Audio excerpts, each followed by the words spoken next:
Hi friends, ನಾವು ತುಂಬ ಸಲ ಫ್ಲೈಟ್ನಲ್ಲಿ ಪ್ರಯಾಣ ಮಾಡಿದ್ದೇವೆ.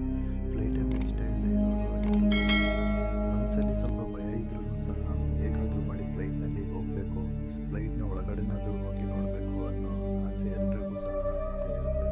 ಸೊ ನಮಗೆ ಫ್ಲೈಟ್ನ ಬಗ್ಗೆ ಈ ರೀತಿ ಆಸೆ ಇದೆ ವಿನಃ ಈ ಫ್ಲೈಟ್ ಯಾಕೆ ಬಿಳಿ ಬಣ್ಣದಲ್ಲಿರುತ್ತೆ ಅನ್ನೋದ್ರ ಬಗ್ಗೆ ಯೋಚನೆ ಸಹ ಮಾಡಿರೋದಿಲ್ಲ. ಕಾಲಕಾಲಕ್ಕೆ ತಲೆಯಲ್ಲಿ ಬರುವಂತಹ ಸಂದೇಹ ಪ್ರಶ್ನೆಗಳನ್ನು ಕೇಳೋಕೆ ಆಗದಷ್ಟು ರಹಸ್ಯವಾಗಿರೋ ವಿಷಯಗಳನ್ನ ನಾವೀಗ ತಿಳ್ಕೊಳ್ಳೋಣ ಬನ್ನಿ.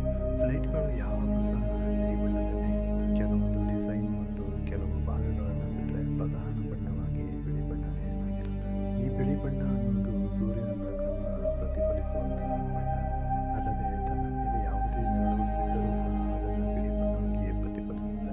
ಆದರೆ ಬಿಳಿ ಬಣ್ಣ ಬಿಟ್ಟು ಹಲವು ಬಣ್ಣಗಳು ತನ್ನ ಮೇಲೆ ಬಿದ್ದಂತಹ ಬೆಳಕನ್ನು ಹೀರಿಕೊಳ್ಳುತ್ತವೆ ವಿನಃ ರಿಫ್ಲೆಕ್ಟ್ ಮಾಡೋದಿಲ್ಲ. ಇವಾಗ ಬಿಳಿ ಬಣ್ಣ ಬಿಟ್ಟು ಬೇರೆ ಬಣ್ಣದಿಂದ ಪೇಂಟ್ ಮಾಡ್ತೀವಿ ಅಂದರೆ ವಿಮಾನ ಹಾರುವಾಗ ಸೂರ್ಯನಿಂದ ಬರದ ಬೆಳಕನ್ನು ರಿಫ್ಲೆಕ್ಟ್ ಮಾಡದೆ ತನ್ನ ಮೇಲೆ ಇಳಿಸುತ್ತೆ.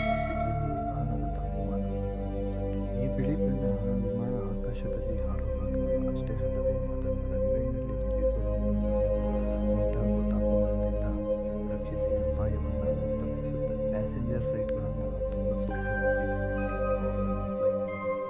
ಇಲ್ಲಾಂದರೆ ಸ್ವಲ್ಪ ಹೆಚ್ಚು ಕಮ್ಮಿ ಆದರೂ ಸಹ ಆ ವಿಮಾನದಲ್ಲಿ ಇರುವಂತಹ ಪ್ರಯಾಣಿಕರ ಜೀವಕ್ಕೆ ಆಪತ್ತು ಕಟ್ಟಿಟ್ಟಂತೆ. ಆದ್ದರಿಂದ ಫ್ಲೈಟ್ಗಳನ್ನು ಫ್ಲೈ ಮಾಡೋಕ್ಕೂ ಮುಂಚೆ ಅವುಗಳನ್ನು ತುಂಬ ಸೂಕ್ಷ್ಮವಾಗಿ ಪರಿಶೀಲಿಸಬೇಕು. ಫ್ಲೈಟ್ನ ಯಾವುದೇ ಮೂಲೆಯಲ್ಲಾದರೂ ಸಣ್ಣ ಕ್ರ್ಯಾಕ್ ಆಗಿದೆಯಾ ಅನ್ನೋದನ್ನ ಪರಿಶೀಲಿಸಬೇಕು. ಇದು ಬಿಳಿ ಬಣ್ಣದಲ್ಲಿದ್ದರೆ ಇವನ್ನೆಲ್ಲ ತುಂಬ ಸುಲಭವಾಗಿ ಕಂಡುಹಿಡಿಬಹುದು. ಯಾಕಂದರೆ ಬಿಳಿ ಬಣ್ಣದಲ್ಲಿ ಉಳಿದ ಬಣ್ಣಗಳು